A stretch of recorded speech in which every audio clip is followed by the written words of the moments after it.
I promised I would give a background to the sort of work that I was sharing with NATO. It's unclassified, so it's not like I'm sharing anything that people don't know or probably shouldn't know already. And I just want to extend to you, as I'll probably say in class, apologies for having been drawn away and really virtually in Germany the entire week, even though I actually barely left my house the entire time. And I'm still jet lagged from the experience. So the idea behind this is to talk about disinformation. And disinformation isn't just something that grew about rather quickly. Just to give a little bit of the 30-second background, it was integral to the sort of work I did ever since my dissertation in talking about the politics of science and how does one create policy using scientific data and scientific information if we don't necessarily know what exactly it is we're talking about. Meaning, if there's high uncertainty, if there's risk involved, if there are different perceptions of what the risk might be, if government is trying to cover up, and there are various ways of doing that, either blocking information, changing information, and really new ways ever since I did that dissertation, which was in the ages of the earlier internet, of being able to spread information or disinformation or propaganda in ways that not just spread throughout the public, but the public themselves share it. So this working group came about because of cooperation between NATO and Ukraine. It's sponsored by NATO, it's not part of NATO, and my work in Ukraine was originally focused on oil pipelines, gas pipelines, traditional energy security stuff. But when Maidan happened in 2013, and then the Russian invasion of Crimea in 2014, I'd been asked by NATO to go in and train Ukrainian experts on irregular warfare, emerging security issues. As I think I mentioned to the class, we were supposed to have done that in Crimea in 2014, and the Russians got there before us. So it was something very direct in terms of this wasn't just hypothetical. These were some real now and there kind of considerations. And it morphed into looking at cyber. Cyber had to include some of the traditional issues of information warfare, propaganda, the same stuff I'd been talking about before. And in Kosovo, I had a chance to be teaching that in a class every semester. So I'd been asked by NATO to come back. I've spoken to them a number of times before. And specifically, this group was talking about disinformation and hybrid warfare in relation to COVID. So some of the panels, and by way of explaining this, there were about 50 of us, mostly European, just a handful of Americans. It was based in Germany, in Munich, and then an online presence. And some of the discussions focused on nature of hybrid warfare meaning the entire spectrum of warfare from information warfare to the traditional military warfare, and how other countries, other actors were taking advantage of COVID in order to exploit this. One of the aspects of that, and what I was asked to talk about, is the information aspect. Spreading disinformation, taking advantage of the uncertainty, of the fear, of the potential policy paralysis of COVID in order to further their own means. So let me just go into the PowerPoint, and let me just explain as well that this PowerPoint is not exactly what I shared, meaning the technology wasn't exactly working at the time when I was supposed to be speaking, and this was about 5 a.m. By this time, it was about 5 a.m. Alaska time. So I'd already been up for about 22 hours. And then PowerPoint wasn't working, so they asked me to sort of jump in. The other issue was that some other people had spoken before me and had already talked about the stuff I was talking about, so I didn't want to repeat them, especially because one of the women was a Chinese military and intelligence expert. So I wasn't going to repeat it, but I can repeat it for you then. So when we're talking about Chinese disinformation efforts this year, it's changed in nature, meaning the People's Republic of China has always had disinformation efforts as part of what it has coined unrestricted warfare. Now the Chinese, and by this I do refer just to the PRC, Chinese Communist Party has had experience with irregular warfare, insurgency-led warfare, ever since they came to power, ever since the Civil War in the 1940s. were really fighting against the Japanese even before then, 1930s. And it was codified in 1999 with what they considered their unrestricted warfare doctrine. It's based against the idea of acting against the United States, assuming that the United States is the more powerful adversary. So asymmetric warfare means that there's a power imbalance. And hybrid warfare, whether it's China, whether it's Russia, Iran, ISIS, it's the idea that you try to take out your opponent by keeping them off balance. You can't necessarily defeat them in the traditional military sense, but you can carry out actions and policies in a way that can undermine them. Now, the Chinese disinformation has existed for any number of years. It's changed this year a bit. Partly it changed because COVID originated in China. And the Chinese government, originally for its own domestic efforts, was trying to downplay the nature of the virus, was trying to not admit that it occurred. As many of us know now, there were several doctors who very bravely had pointed out the nature of this new illness that had appeared in Wuhan. It did get out into Chinese social media, which is heavily restricted.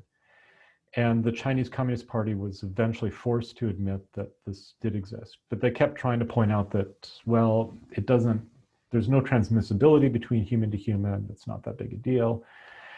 Even though the Americans had understood that this was potentially a big deal and were trying to warn the White House.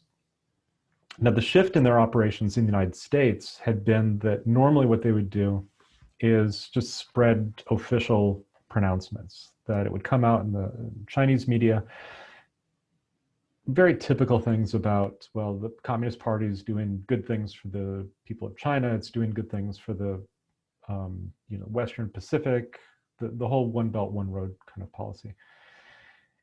It changed this time, first because the Chinese started to allow Russian propaganda to spread within Chinese social media. Typically, they heavily restricted that. China and the Russian Federation have not gotten along very well in the past. I mean, ever, historically.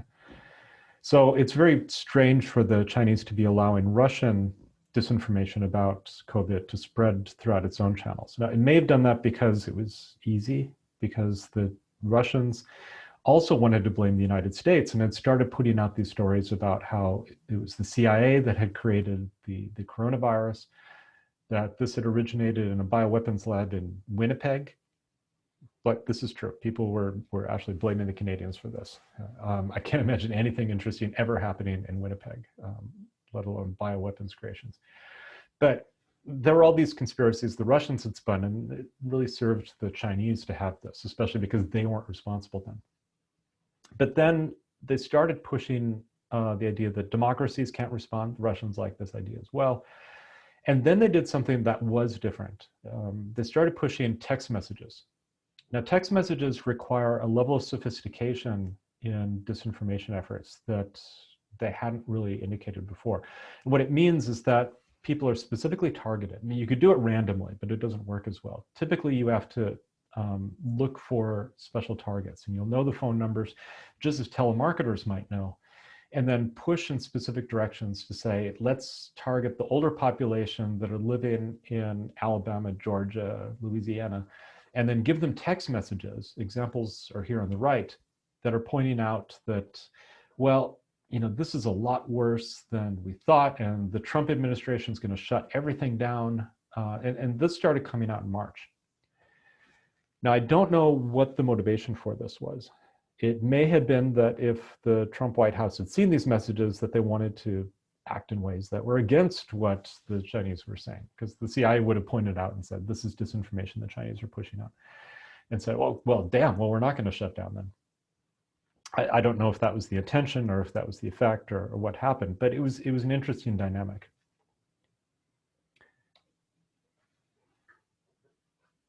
The other important thing, though, is that regardless of where the outside information came from, whether it was China, Russia, any number of outside actors, you don't have to be a very big actor. You could be a high school student or a group of high school students and influence an election. And there are examples of this. If you look up Wired magazine, there was a really good story about a group of high school students in Macedonia who had helped to influence and made a lot of money off of influencing the 2016 election. Now, it turns out that they were partly funded by the Russians, but the whole point was that it was still high school kids who are doing this. And that's the nature of cyber attacks and the nature of social media and asymmetric warfare. And also, what it's meant to do is to exploit vulnerabilities in one's own society. So whether it's a division between, say, North and South Norway in the Arctic, and these regional disparities do exist, and whether it's between traditional Norwegian society and the indigenous Sami, whether it's talking about North and South in Canada, or whether it's within the United States and it's trying to put white versus black or Democrats versus Republicans. These sorts of stories are trying to exploit those divisions, those pre-existing divisions, pre-existing conceptions that people have about politics. And it overlaps with constellations of conspiracies that had already existed. So as some of my friends and colleagues, and Maya and Devin, you'll be talking with Brooke, you know, people like her come up with this evidence that there's an overlap between the anti-maskers and anti-vaxxers, that there's a whole sort of ecosystem of news stories that come out of places like Natural Foods. If any of you remember the Food Babe,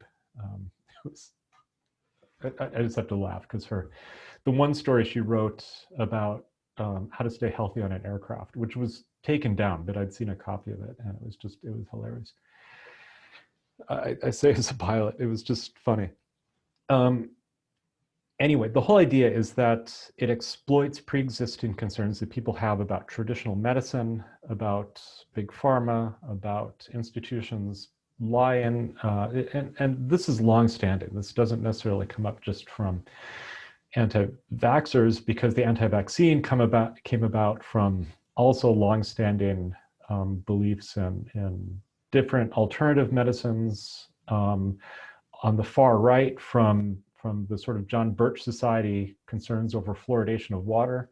For those of you who've seen Dr. Strangelove, if you have not seen Dr. Strangelove, you must see it. For this class, I should really require it, especially this year. And so you'll get 5G conspiracies. 5G conspiracies haven't really flown in the US. For whatever reason, maybe because Americans actually tend to like technology. But in places like Britain, people have torn down 5G towers because they think that there've been all of this, as the graphic here says, connections that were being fabricated between 5G and the spread of coronavirus. Because there's also the Huawei Corporation, which is setting up 5G, and there were worries about that, and ideas about mind control, and those people do exist in the United States, and they believe that it's controlled by the HART facility here in Alaska. And then you get into the more serious and crazier conspiracies like QAnon. And just stepping aside, imagine myself as the American in the group trying to explain QAnon to a group of Europeans who look at this and they're saying, okay, cannibalistic pedophiles, you have members of Congress who are saying this, you know, what's the deal? I don't know how to explain this. It's very strange psychology.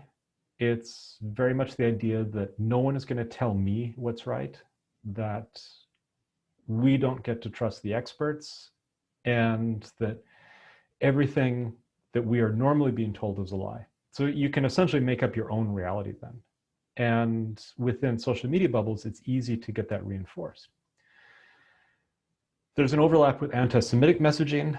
This comes out when people are blaming George Soros for different things, and you know, the sort of cosmopolitan globalists. And I've seen this from normal people. I had last year in Kosovo sitting next to a president of a large multinational energy corporation who, when asked, well, why are people against your project? Because he wanted to build a coal plant in Kosovo.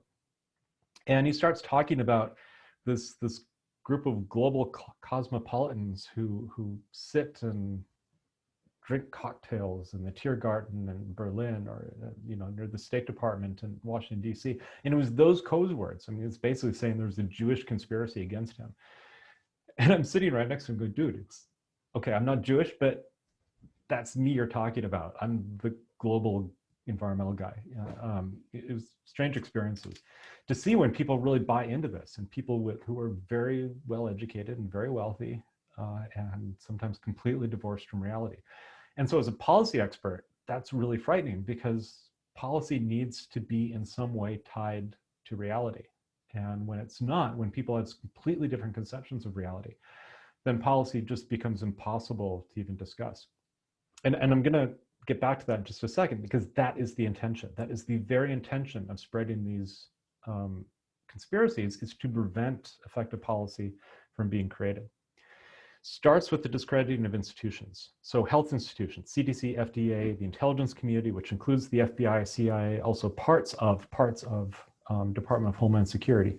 Parts of, meaning if they're criticizing the Russians, then we have to discredit them. If it's Chad Wolf's own personal coterie, then we'll let it go. It discredits the EU, NATO, and some of them will try to discredit the WHO. The Chinese have not found that to be to their advantage, because they would like to be part of the WHO, but it is to the advantage of Iran, of Russia, of ISIS, and of the global conspiracies. And again, this gets amplified by social media. Facebook and YouTube are the two worst at this, but it can spread through any number of different ways. There are examples of how in certain countries, WhatsApp or Viber, and Viber is the sort of East European version of WhatsApp, can be used to spread information very, very quickly and effectively. But what Facebook does is it creates an environment which was meant to be addictive.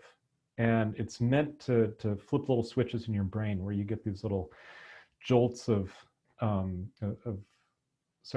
of dopamine, that reinforce, hey, what I said was popular, and what I said is being shared by other people, and so it must be true in some way. And YouTube, conversely, will then just send you down a rabbit hole of finding conspiracy videos very, very quickly, because those get the most views. The really boring lectures, the sort of stuff that I might put up, those don't get very many views. But if I start talking about conspiracies, I could get tons of views and clicks. Now, the strategic goals behind this have to do with, as I said, disruption of traditional institutions.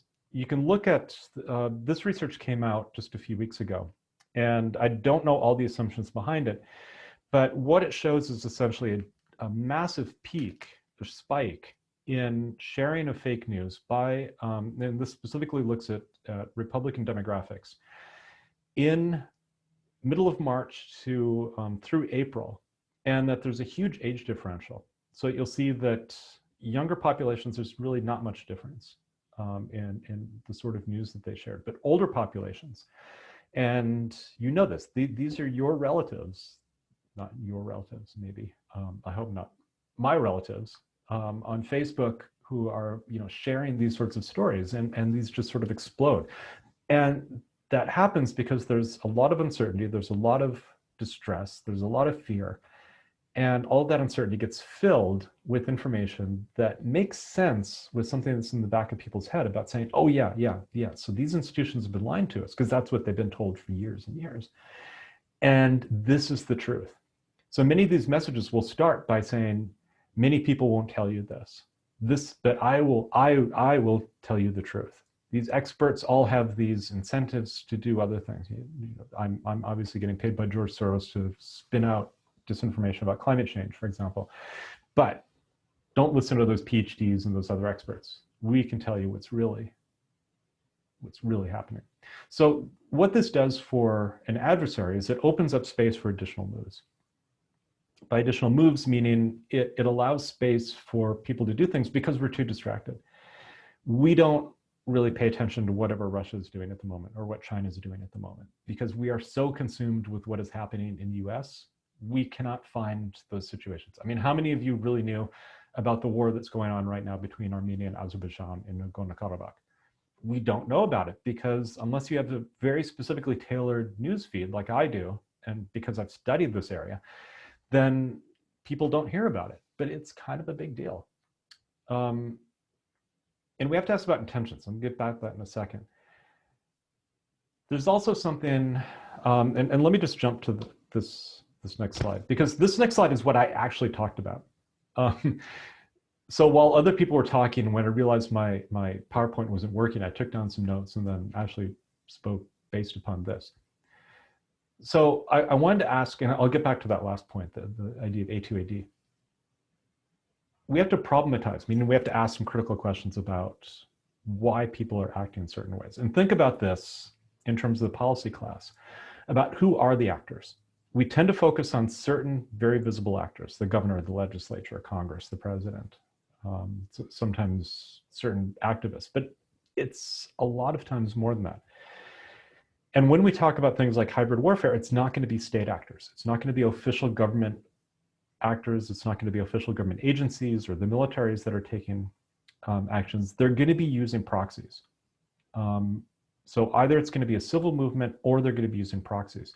What the Russians do in their cyber operations, for example, is over the years, the FSB, the SVR, the GRU, the Russian intelligence agencies, will go out and will recruit very talented hackers who work in places that are in the Russian sphere of influence, like Ukraine, maybe the Baltics, Central Asia.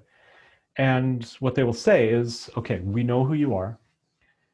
You can keep doing whatever it is you want to do. You may not attack Russian formal institutions, the government or the banks. Otherwise, go about your business, but we will come back and we will find you one day, and then we will ask you for a favor. And by the way, the FSB are very good at suggestive kind of motivation. So what they will do then is they will use these mercenaries. They will use hackers who are encouraged to carry out any sort of theft or infiltration or cracking into systems in other places, because it gets them all sorts of experience, and they get to be known that they are not state actors. And then the FSB might come in and just say, hey, we want you to do this now, and you better do this, or bad things will happen to you. And that's what happened with the sort of email break-in of the DNC and the RNC in 2015 and 2016. That was carried out by the group Fancy Bear, but it was known to be a front for the GRU. Same thing with viruses that were, and worms that were sent out that created tens of billions of dollars, potentially hundreds of billions of dollars damage, the NotPetya worm, which again, many people hadn't heard of because the institutions didn't want people to know how much they were getting harmed by all of this. But that came from a group that was associated with hacker groups like Black Energy, which again, were based in Ukraine, were really a front for the GRU and for the SVR, but weren't officially state actors. And that makes it a lot more difficult because you can blame Russia, but it doesn't mean that they actually took out the action. And what they also do is create stochastic ops. Now, stochastic operations means, and in some ways, this is a good thing. It can be used for purposes of good policy. So when I say, for example, that a good policy will have to set social norms in order for things to happen because that's what people want to happen, that can also be used in a very dark sense. People can set up expectations where groups will step in and they will take those actions with the expectation that they will then curry the favor of larger groups. So when I was based in Kiev 2 years ago, there was a whole spate of assassinations going on around that time. And generally it was known that these were, I'm trying to remember what was actually said that I can then pass on to you in an Esquire article. Generally it was publicly known that the Russians weren't deliberately ordering all of these actions. Now, if it's someone like Navalny, who was poisoned recently and is now in Germany, yes, that was the state. That was the FSB carrying that out. But if it's carried out on foreign soil, often it's free operators. It's mercenaries and assassins who will do this, hoping to curry favor with the Russian intelligence agencies because they feel that that's what they want. And it goes back to the old sort of Cardinal Richelieu quotation of, you know, who was the quotation? I'm forgetting at the moment. Who will rid me of this troublesome priest? Again, it's not directly saying that this must happen, but it must. And okay, I'm really sorry. I've even been studying English history lately, and I should know this. So stochastic ops means you set up the environment in which these sort of things happen and are expected to happen. And then if they do, you don't take direct responsibility for them, but they still do.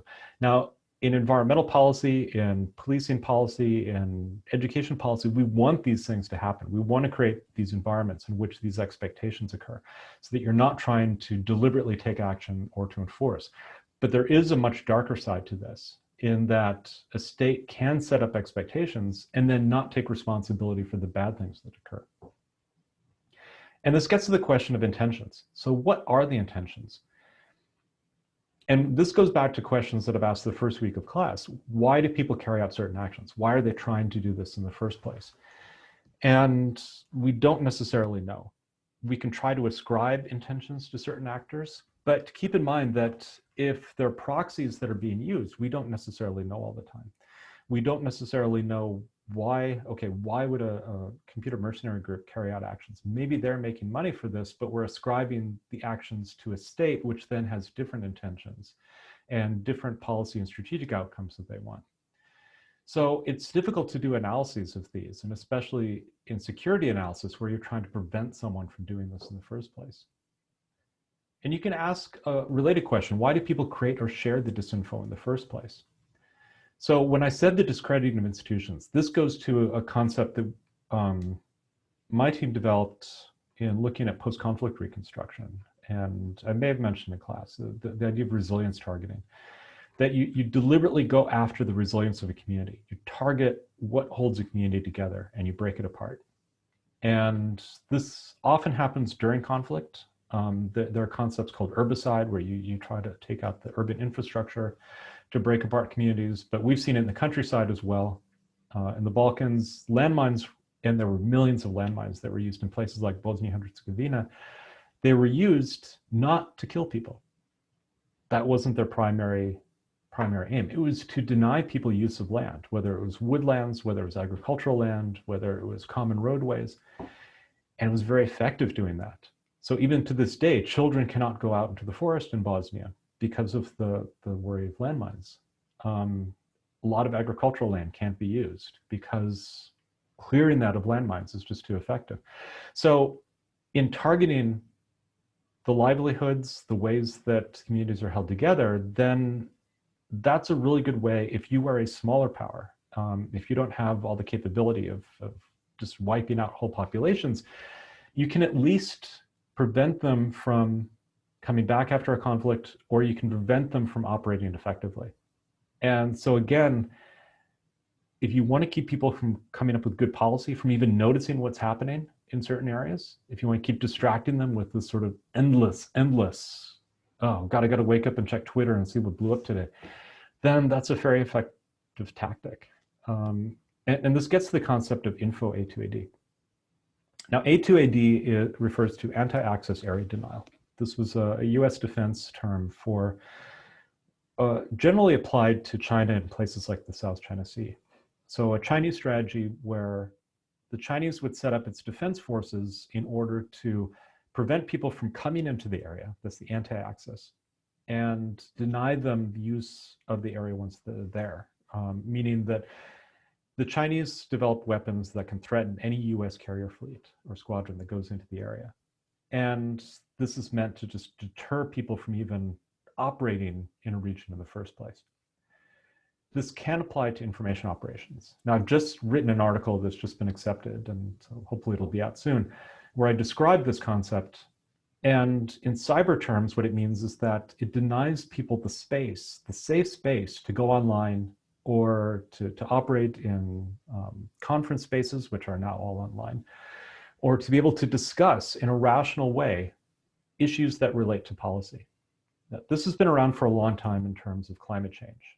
So you get internet trolls and bots who, and all of you who've used Twitter experience this probably, where you say something online and everyone suddenly, all these strangers sort of jump in and jump on top of you and are telling you how you're stupid and no, they don't agree with this. And who the hell are these people who are coming up with, responding to tweets that you made 4 years ago in response to the 2016 election?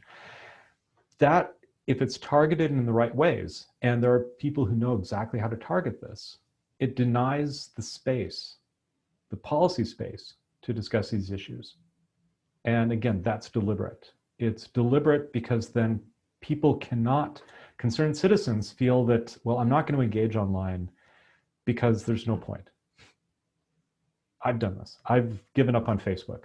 I simply cannot engage with anyone on there anymore. And even though it may make, maybe I'd be able to influence my high school classmates back in Wisconsin, but I don't have the energy to fight against people doing that. And on Twitter, that's where I spend my energy, and it's very exhausting sometimes. So info A2AD is where people set up, and again, it's stochastic. This isn't just a room full of Russian agents typing away at keyboards, or even Russian program bots that come in and then have pre-programmed answers and responses to tweets. This is also people in the US who are responding in ways that overlap with and sometimes mimic responses that originated elsewhere. And we don't even know where. It didn't, I mean, maybe it was from these high school students in Macedonia, maybe it was from Russia, maybe it was from someplace in Latin America or from a terrorist group, or maybe it came from the Americans. I mean, QAnon was not created outside of the US. That was a homegrown weird conspiracy. But then people can take advantage of that.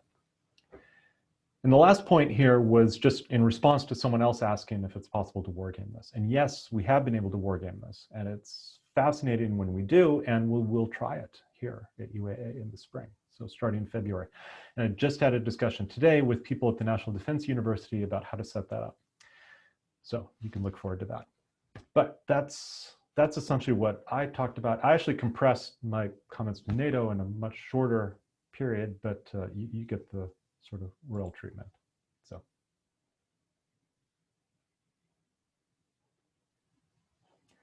And I don't even see here how to end the recording. Here we go.